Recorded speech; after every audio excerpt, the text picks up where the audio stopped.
진수. 오물풍선 살포든 북한의 잇단 도발에 맞서서 정부가 9.19 군사합의 전체 효력을 정지했습니다. 북한의 잇단 도발과 이에 따른 정부 대응으로 남북 간 군사적 긴장의 파고도 높아지는 모양새입니다. 문성묵 한국국가전략연구원 통일전략센터장과 함께 그 배경과 전망 짚어보겠습니다. 센터장님 어서 오세요. 네, 안녕하십니까. 국무회의에서 이제 처리됐고 대통령이 재가했고 정부가 이제 발표까지 했습니다. 북한의 오물풍선, 위성항법장치, GPS 교란 등 도발을 잇따라 했어요. 그러니까 이제 9.19 합의 전면 효력 정지를 결정한 건데 그렇다면 9.19 남북 군사 합의는 이제 폐기 수순에 돌입했다 이렇게 봐도 되는 건가요? 현실적으로 보면 그런 표현이 부합될 수 있겠습니다만. 네.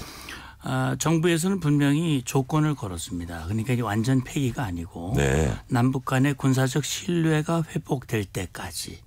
그 얘기는 뭐냐면 이게 원래 남북 군사합의 9.19 군사합의의 기본 취지가 남북 간의 충돌을 방지하고 신뢰를 구축하고 지속 가능한 평화를 만들기 위한 목적이었거든요. 그런데 지금은 신뢰는커녕 지금 북한이 적대 행위를 노골적으로 하고 있기 때문에 그렇다면 신뢰가 회복될 때까지는 잠정 중단한다. 왜냐하면 남북 합의 이행도 중요하지만 더 중요한 건 국민의 안전이거든요. 국민의 안전을 위해서 합의는 잠시 유보한다. 그러나 남북 관계가 좋아지고 신뢰가 회복되면 그때는 다시 합의를 이행하겠다라고 하는 얘기입니다. 네.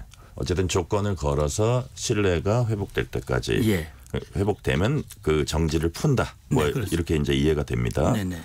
이번 효력 정지 결정으로 군사분계선 일대에서 군사훈련도 이제 가능해질 거란 관측도 나오거든요. 그렇습니다. 어떤 것들이 달라집니까? 지금 이제 사실 9.19 군사합의가 논란이 많았었죠. 당시 문재인 정부는 어쨌든 남북 간의 군사 대화를 촉진하고 그다음에 충돌을 방지하고 신뢰를 구축해서 정말 평화 상태를 만들어가자라는 취지는 좋습니다. 그렇게 평화 상태가 되면 북한의 핵 개발도 명분이 없어지는 거니까 좋지 않냐. 그렇다면 우리가 조금 손해를 보더라도 합의를 해주자. 그동안 북한이 우리에게 요구해왔던 것들이 있습니다. 예를 들면 비무장지대 상공에서 비행을 금지하고 정찰 행위를 못하도록 우리가 정찰 역량이 북한보다 압도적으로 위에 있거든요. 두 번째는 군사분계선 5km 이내에서는 군사훈련을 못하게 그렇게 해왔었습니다. 그리고 특히 이제 중요한 건 뭐냐면은 이 서해 완충수역이라는 걸 만들어가지고 그 완충수역에서는 함정이 훈련도 못하고 특히 우리는 서해 5도가 있습니다. 백령도, 대청도, 소청도, 연평도 여기에 우리 포병 화력들이 배치되는데 사격을 못하게 만들어버렸어요. 그러면 서부고도는 북한하고 사거리 내에 있기 때문에 늘 이 방어태세를 유지해야 되는데 거기에는 포병 전력들이 훈련을 못하는 포사격을 못하니까 육지 나와가지고 연습을 합니다. 이건 사실은 우리 안보에 결정적인 치명타거든요. 그래서 굉장히 안타까웠었는데 이번에 어쨌든 이렇게 해서 전체적으로 효력을 정지시켰기 때문에 이제 군사분계선 일대에서 북한이 혹시 도발을 하면 우리가 즉각 대응할 수 있는 훈련 대비태세를 갖출 수 있고요. 특히 서부고도 서북도서에서 대비태세를 갖추고 전방 지역에서 북한이 과연 이제 하마스 그 이스라엘 공격을 보면 기습적으로 했지 않습니까? 우리가 정찰 역량을 높이고 정찰 태세를 갖추면 얼마든지 그 기습을 막을 수 있고 특히 이번에 오물풍선 날렸지 않습니까? 날린 것에 대해서 북한이 다양한 도발에 대해서 우리가 군사적으로 선택할 수 있는 대응 조치들이 굉장히 많아진 겁니다. 이번 이 조치를 통해서 저는 그렇게 보고 있습니다. 그런데 9.19 남북 군사합의 이미 북측에서 지키지 않겠다 이런 뜻을 밝히기도 했었고요. 실제로 위반이 아주 비일비재하게 있었거든요. 그러면 그동안에도 사실은 별 의미가 없었던 게 아니냐는 얘기도 또 있어요. 맞습니다. 정확한 말씀입니다. 2018년 9월 19일 날 합의서가 타결이 되고 초기에는 북한도 조금 지키는 척 했습니다. 그래서 예를 들어서 JSA 공동경비구역의 비무장화 그 회의에 나와서 이제 권총도 안 차고 네. 비무장하자 이것도 했고요. 그다음에 GP 중에 시범적으로 10개를 폭파하자. 그것도 시행을 했습니다. 네. 그리고 이듬해 유해 발굴을 위해서 통로를 내고 지뢰를 제거하자. 초기에는 좀 지키는 그런 모양새를 보였지만 그 뒤로는 전혀 안 지켰어요. 그게 시점이 뭐냐면 2019년 2월 하노이 노딜 이후에 북한은 모든 대화를 단절하고 남북 합의 이행을 중단시켰습니다. 이 합의를 안 지켰죠. 안 지키는 정도가 아니라 위반을 노골적으로 위반을 하는데 네. 사실 김정은 직접 창린도를 찾아가서 사격해 그랬습니다. 거기서 사격 안 하면 안 되는 걸 김정은도 모를 리가 없는데 네. 그렇게 해서 국방부가 모두 북한의 합의 위반을 전부 숫자를 셌는데 3,600번이 넘습니다. 와 많이 됐네요. 예, 6년도 안 되는 그 기간 동안 그러니까 3,600번의 바이올레이션. 예, 유명무실한 그런 합의가 이미 됐는데 네. 작년에 북한이 군사정찰 위성을 발사했잖아요. 그건 북한이 정찰 역량을 높이는 겁니다. 그렇다면 우리가 군사분계선 일대에서 그동안 묶어놨던 비행 정찰 금지 이건 안 되니까 작년에 국무회의를 통해서 그러면 9.19 군사합의 1조 3항만 한시적으로 효력을 정지시킨다라고 발표하니까 북한이 팔끈해가지고 마치 그동안 9.19 군사합의에 구애받아온 것 같이 이제는 구애를 안 받겠다. 완전 폐기하겠다. 사실은 마구 어겼었는데. 있으나 없으나 아무런 상관이 없이 행동을 하다가 예. 마치 우리가 그걸 먼저 폐기한 것 같이 이렇게 예. 책임을 전가하는 전형적인 그런 행태를 보인 거죠. 관심을 끄는 부분이 대북 확성기 방송 재개 여부입니다. 일단 9.19 합의 효력 정지로 확성기 방송 재개 위한 이제 준비 움직임은 있는 것 같고요. 그런데 현행 남북 관계 발전법에 확성기 방송을 이제 금지하고 있어서 이게 법 개정 사항인가 봐요. 예. 예. 그래서 권영세 의원도 해당 조항 손볼 필요 있다 이렇게 얘기를 했거든요. 통일부 장관 출신 아니겠습니까? 그렇습니다. 네. 근데 사실은 뭐 통일부 장관을 하신 분이 그런 말씀을 하셨으니까 제가 거기에 대해서 뭐 토를 달 수는 없습니다만 다만 지금 남북관계발전법 24조의 지금 근거에 보면 1항에 확성기 방송을 하지 못하도록 되어 있는데 네. 24조의 제목이 남북 합의서 위반 행위의 금지입니다. 그런데 23조 조항을 보면요. 네. 남북 합의가 있더라도 국가 안이라든지 중대한 변화가 있다고 판단이 되면 대통령이 결정해서 합의 효력을 정지시킬 수가 있습니다.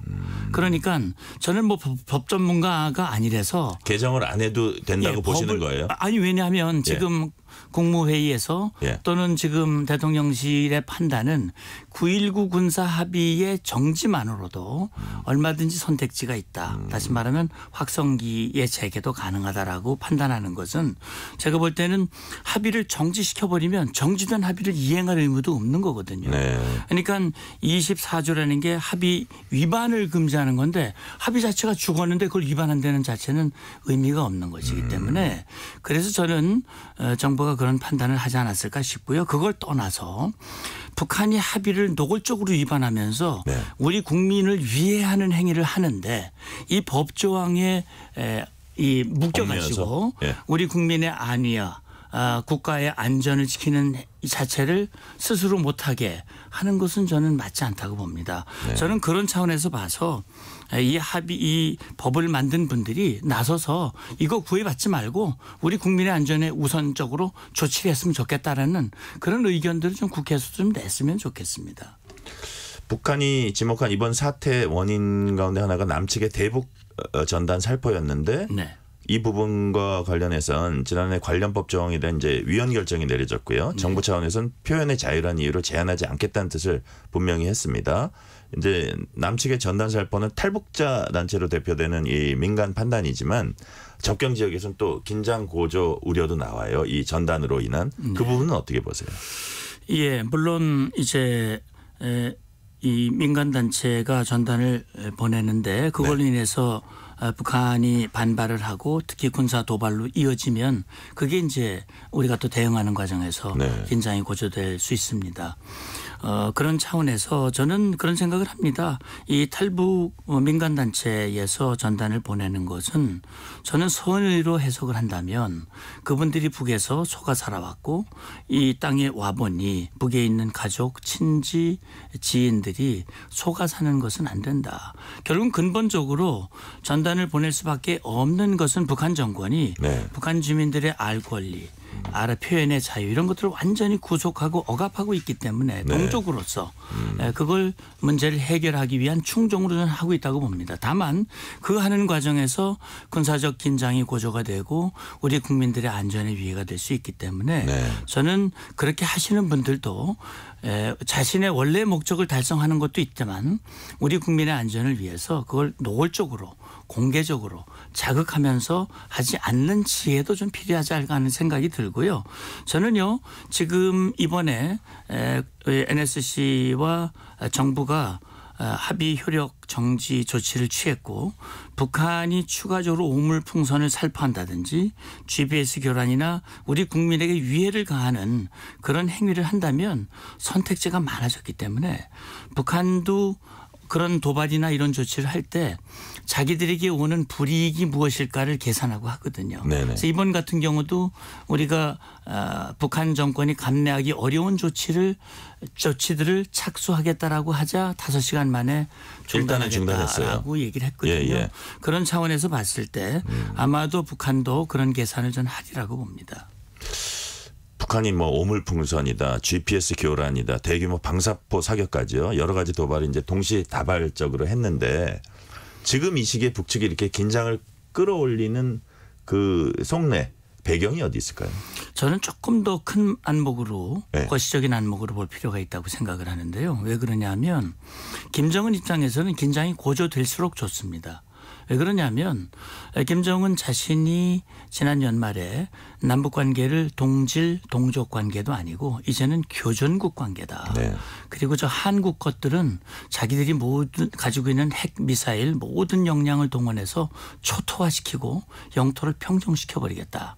북한 주민들이 어렵지 않습니까? 근데 그 어려운 원인은 김정은이 무리하게 핵미사일을 개발하고 제재를 불러일으키고 또 돈을 엉뚱한 데 쓰고 이게 주민들이 어려운 건데 김정은 입장에서는 자기가 핵미사일 개발하는 것은 미국과 한국이 북한을 끊임없이 공격하고 전쟁으로 몰아가기 때문에 자기는 이 전쟁을 막고 억제하고 응징하기 위해서 핵을 개발하는 거기 때문에 북한 주민들은 참아라. 내가 하는 건 잘하는 거야.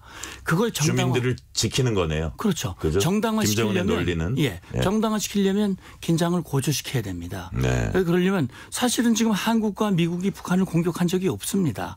그런데 북한은 마치 공격한 걸로 간주하고 이런 분위기를 만들어가는 거거든요. 그러니까 이런 긴장 분위기를 고조시키고 남측이 또는 미국이 끊임없이 북한을 공격하려고 하니 이제 북한 남한 거 좋아하지 마. 드라마도 보지 말고 거긴 이젠 우리 동족도 아니고 그건 적이니까 제거해야 할 대상이니까 거기 것 접촉하지 마. 이런 의도가 근본적으로 깔려 있다고 저는 봅니다. 지금은 이 정도 상황인데 긴장 수위를 어디까지 끌어올릴 수 있다고 보세요? 예, 긴장 수위를 끌어올리는데 저는 그렇게 생각을 합니다. 북한이 비성적 집단이다라는 얘기를 많이 하지 않습니까? 저는 뭐 북한과 협정도 해보고 접촉을 많이 해봤습니다만 그 사람들이 말이죠. 무엇이 손해가 되고 무엇이 이익이 되고 어떻게 하면 자기들에게 위해가 다가오는지를 알거든요. 그래서 저는 그렇게 생각을 합니다. 이제 예를 하나 들어보면 2010년 북한이 천안함 피격 도발, 연평도 포격 도발을 했습니다. 그때 당시 국방 장관이 북한에게 북한이 이런 도발을 하면 그 도발의 원점은 물론이고 지원 세력과 지휘 세력을 완전히 응징하겠다라고 발표를 했거든요. 그 이후 10여 년 동안 북한의 도발의 행태를 보면 원점이 노출되는 도발을 하지 않습니다. 그러니까 그 뒤에 나온 도발을 보면 대체로 뭐 군사분 개선 일대에 정찰 천국 요원들이 와서 지뢰를 살짝 심어놓고 도망간다든지 또는 GPS 교란, 그다음에 무인기 띄우고 어디가 원점인지 잘 모르는 그런 도발을 합니다. 다시 말하면 도발의 효과는 극대화돼 그걸로 인해서 입는 피해는 최소화시킬 수 있는 그런 형태로 긴장을 고조시키고 그래서 그걸 소위 말하는 회색지대 전술이다라고 말하는 겁니다. 네네. 이제 말씀하신 대로 이제 장군으로 예편하셨고요. 문성목 센터장님께서는 남북 군사 실무회담 수석 대표도 역임하셨습니다. 북한이 정말 그렇게 대북 확성기에 그렇게 민감한가요? 뭐 어떤 얘기들을 합니까? 뭐 민감한 정도가 아니죠. 그래요.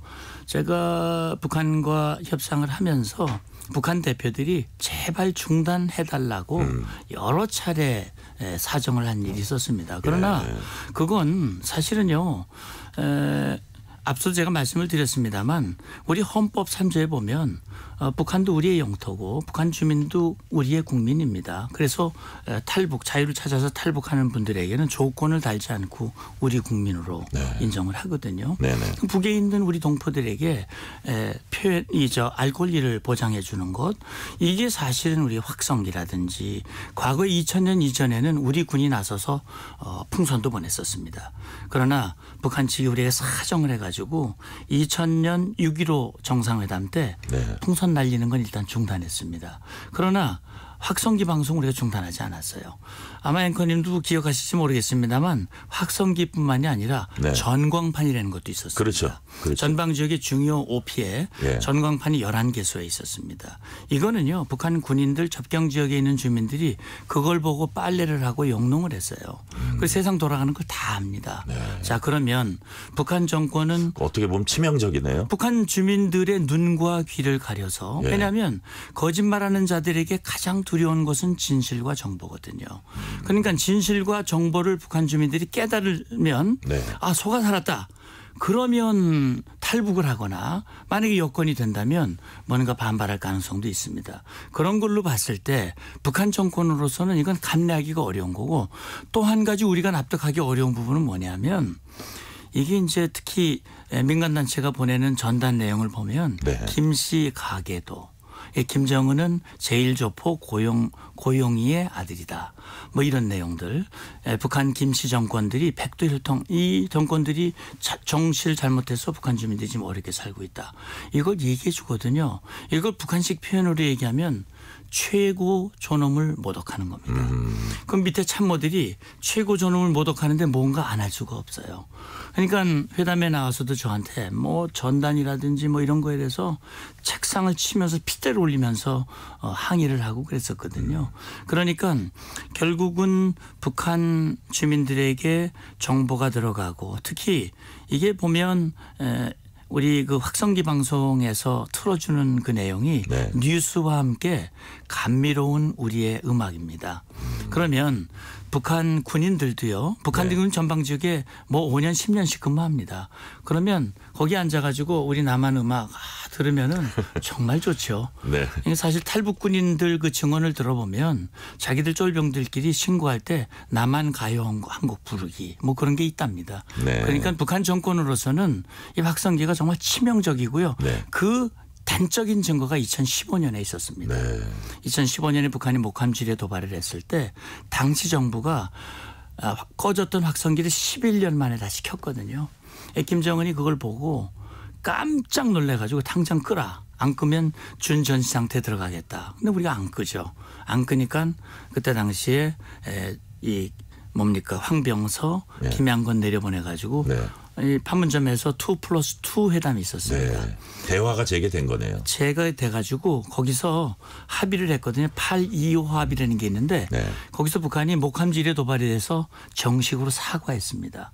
남북회담 사상 북한이 도발한 것을 남북회담 합의서에 사과하는 표현을 쓴 것은 유일무이합니다. 아 그랬군요. 그 끄기 위해서. 그러면 센터장님은 지금 상황도 대화 재개로 이어질 수도 있다.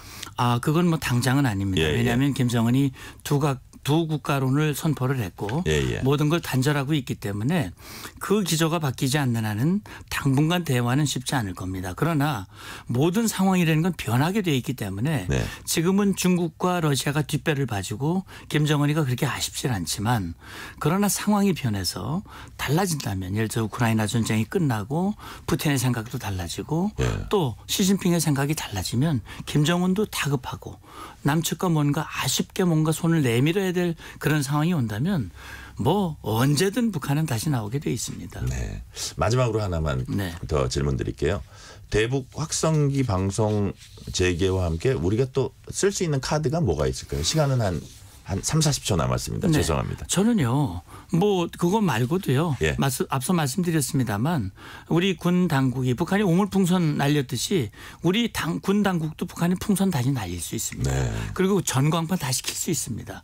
우리는 뭐 선택지가 얼마든지 있습니다. 그래서 이건 북한 당국 학위에 달려 있다. 북한 정권이 분명히 알아야 됩니다. 네. 좋은 말씀 많이 들었고요. 오늘 말씀은 여기까지 듣겠습니다. 지금까지 문성묵 한국국가전략연구원 통일전략센터장이었습니다. 센터장님 감사합니다. 감사합니다.